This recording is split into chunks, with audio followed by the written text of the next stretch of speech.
സർവത്ര ഗോവിന്ദനാമസങ്കീർത്തനം. ഗോവിന്ദ ഗോവിന്ദ. ദശകം 84. സമന്തപഞ്ചകയാത്രയും ബന്ധുമിത്രാദി സംഗമവും. ക്വചിത് അത തപനോപരാഗകാലേ പുരിനിദദത് കൃതവർമ്മകാമസൂനുഃ യദുകുലമഹിളാവൃതസുതീർത്ഥം സമുപഗതോऽസി സമന്തപഞ്ചകാക്യം.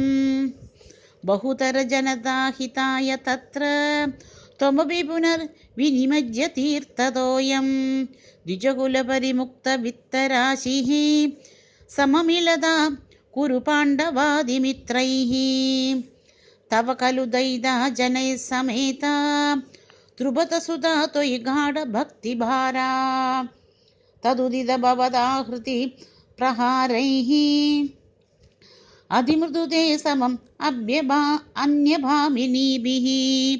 तदनु च भगवन् निरीक्ष्य गोपान् अधिकुतुकात् उपगम्य मानयित्वा चिरतरविरहातुराङ्गरेखाः पशुपवधू सरसं त्वम् अन्वयासीः. सपदि च भवत् ईक्षणोत्सवेन प्रमुषितमानहृदां निदम्बिनीनाम् अधिरसपरिमुक्तकञ्चुलीके परिचय हृद्यधरे कुजेल्यनैषीः. विभुजनकलहै पुनर्पुनर्मे समुपगतै यतीं विलम्बनाबोध इति कृत परिरम्भणे त्वयि द्राक् अधिविवशा खलु राधिका निलिल्ये. अपगतविरहव्यदास्तदाताः रहसि विधाय तदाद तत्त्वबोधम् परमसुखचिदात्मकोऽहम् आत्मेति उदयतु सस्फुटम् एव चेतसीति.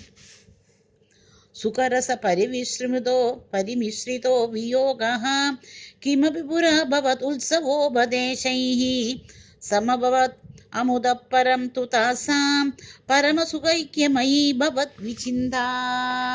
मुनिवरनिवहै तवातपित्रां दुरितशमाय शुभानि पृच्छमानैः त्वयि सति किमिदं शुभान्तरै इति उरुहसितै अपि याजितस्तदासौ.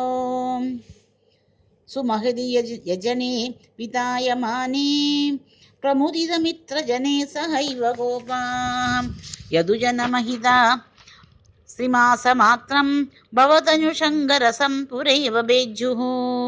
व्यभगमसमये समेत्य राधां दृढम् उपगूह्य निरीक्ष्य भीतखेदां प्रमुदितहृदयं पुरं प्रयातः पवनपुरेश्वर पाहि मां गदेभ्यः. सर्वत्र गोविन्दनामसङ्कीर्तनं. गोविन्द गोविन्द.